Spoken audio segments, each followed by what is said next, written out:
السلام علیکم ورحمۃ اللہ وبرکاتہ۔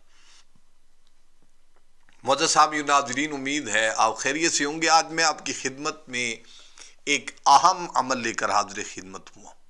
اگر آپ یہ کہتے ہیں کہ غربت ہمارے دروازے پہ کھڑی ہے، غربت سے جان کیسے چھڑائیں؟ بھائی، یہ غربت بھی بہت بڑی نعمت ہے۔ آپ یاد رکھیے گا، اس میں اللہ کی یاد بہت آتی ہے، اور جب انسان امیر ہوتا ہے صحیح طریقے سے تو وہ بھی اللہ کو یاد رکھتے ہیں۔ یہ نہیں کہ جتنے امیر لوگ ہیں وہ اللہ کو یاد ہی نہیں کرتے، ایسی بات نہیں ہے، کرتے ہیں۔ لیکن میں ایک آیت مقدسہ کا ایک حصہ آپ کو پیش کروں گا جو آپ پڑھتے رہیں گے اور دعا میں اللہ سے مانگیں گے، یقین کیجئے آپ کے رزق کے دروازے کھل جائیں گے۔ پروردگار عالم جب اپنے بندے کی طرف متوجہ ہوتے ہیں، یہ ویسے تو سارا رکوع ہی بڑا بہترین ہے، لیکن میں اس میں سے ایک حصہ آپ کی خدمت میں پیش کرتا ہوں۔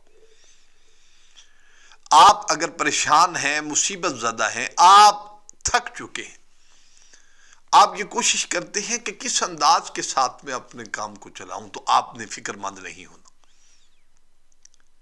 ہم آپ کے لیے ہی بیٹھے ہیں، اور اللہ کی رضا کے لیے آپ کی ہم سپورٹ کرتے ہیں قرآن کے ذریعے سے، رسول اللہ صلی اللہ علیہ وسلم کے فرمان کے ذریعے سے آپ کی سپورٹ کی جاتی ہے، تاکہ اس کا اجر اللہ تعالی ہمیں عطا فرمائیں گے، آپ کی دنیا و آخرت بہتر ہو جائے گی۔ سب سے پہلے آپ نماز فجر ادا کریں، اور ایک آپ تحیہ کر لیں۔ آپ نماز کبھی نہیں چھوڑیں گے، ہر حالت میں آپ نماز ادا کیجئے۔ اللہ تعالیٰ آپ پر بہت مہربان ہوں گے، بہت فضل ہوگا، اس کی ذات کی کرم نوازی ہو جائے گی۔ آپ نے کیا کرنا ہے؟ آپ نے بعد نماز فجر سورہ بقرہ کا آخری رکوع ہے اور اس کا ایک حصہ ہے، ربنا ولا تحملنا ما لا طاقت لنا بھی۔ قرآن ہر مسجد سے قرآن مل جاتا ہے، ہر گھر میں قرآن مل جاتا ہے۔ آپ قرآن اٹھا لیجئے اور اس میں یہ آیت مقدسہ کا یہ حصہ آپ نے ربنا ولا تحملنا ما لا طاقت لنا بھی واعف عنا واغفر لنا وارحمنا انت مولانا فانصرنا علی القوم الکافرین۔ یہاں تک آپ نے تلاوت صرف اور صرف 3 دفعہ، زیادہ نہیں ہے، 3 دفعہ آپ نے یہ تلاوت کرنی ہے۔ دیکھیے اللہ تعالیٰ اس میں کیا فرما رہے ہیں، میں آپ کو عرض کر دیتا ہوں۔ ربنا ولا تحملنا، اے ہمارے رب، ہم پر وہ بوجھ نہ ڈال جس کی ہمیں طاقت نہ ہو۔ ایک بات، واعف عنا، اور ہم سے درگزر فرما اور ہماری بخشش فرما اور ہم پر رحم کر۔